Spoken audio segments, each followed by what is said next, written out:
नमस्कार दोस्तों। Story with देव में आपका हार्दिक स्वागत है। दोस्तों, आज हम एक बहुत ही शानदार कहानी के बारे में जानेंगे। दोस्तों, आइए स्टार्ट करते हैं। किष्किंधा के राजमहल के विशाल द्वार पर शंख और नगाड़े गूंज रहे हैं, पर यह उत्सव नहीं, यह विदाई है। राजमहल के प्रांगण में अंगद आंखों में आंसू लिए अपने पिता समान राजा सुग्रीव के पार्थिव शरीर के सामने खड़ा है। चारों ओर वानर सैनिक मौजूद खड़े हैं। हवा में हल्की बारिश की बूंदें गिर रही हैं, जैसे स्वर्ग भी रो रहा है। अचानक भीड़ के बीच से एक स्त्री का रुदन सुनाई देता है। वह है रूमा, सुग्रीव की पत्नी।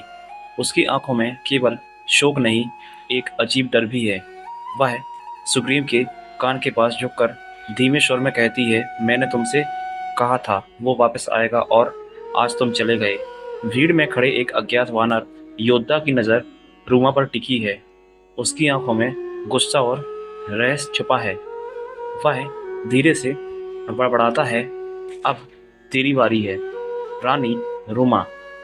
फिर कैमरा धीरे धीरे कालेपन में धुल जाता है और एक भारी आवाज सुनाई देती है, सुग्रीव की मृत्यु एक कहानी का अंत नहीं, बल्कि एक और भयावह शुरुआत थी।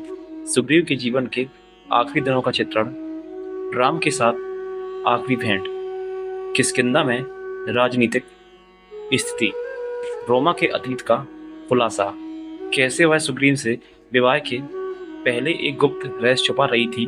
महल में कुछ दरबारियों की चलन और षड्यंत्र, खासकर पुराने वाले समर्थकों के, जो सुग्रीव की मृत्यु के बाद बदला लेना चाहते थे। रूमा और अंगद के रिश्ते में माँ पुत्र जैसा प्रेम, लेकिन चारों ओर दुश्मनों की घेराबंदी। सुग्रीव की मृत्यु के तुरंत बाद किष्किंधा में सिंहासन के लिए विरोधी ताकतें सिर उठाने लगी। एक रहस्यमयी व्यक्तित्व, वनगुप्त। दोस्तों, कहानी को अंत तक देखें और चैनल को सब्सक्राइब जरूर करें। महल में गुप्त संदेश भेजता है, तुम्हारा अतीत तुम्हारे वर्तमान को निगल जाएगा। रूमा के आसपास अजीब घटनाएं। आधी रात को महल में कदमों की आहट, बंद दरवाजे अपने आप खुलना और सुग्रीव के कमरे में पड़ी एक रहस्यमयी तलवार, जिस पर सूख चुका रक्त जो लगा था। अंगद की जान पर हमला।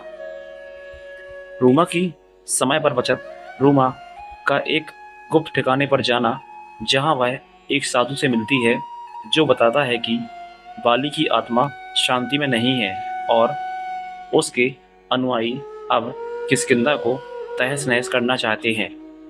अंगद और रूमा पर महल के भीतर ही घातक हमला। रूमा की चतुराई और युद्ध कौशल का प्रदर्शन, दर्शकों को हैरान कर देने वाले एक्शन दृश्य। वनगुप्त का असली चेहरा सामने आया। वह कोई और नहीं बल्कि बाली का खोया हुआ दत्तक पुत्र है, जो बदला लेने आया है। महाकाव्य जैसी लड़ाई महल के गलियारों, पहाड़ी रास्तों और घने जंगलों में। रूमा को अपने अतीत का सच अंगद को बताना पड़ता है कि वह कभी बाली के दरबार में जासूस थी, लेकिन बाद में राम के आदेश पर सुग्रीव से विवाह किया। वनगुप्त अंतिम वार करने ही वाला था, तभी रूमा अपने प्राण देकर अंगद की रक्षा करती है। मरते समय रूमा अंगद से कहती है कि राजा का ताज सिर्फ शक्ति नहीं, बलिदान से संभलता है।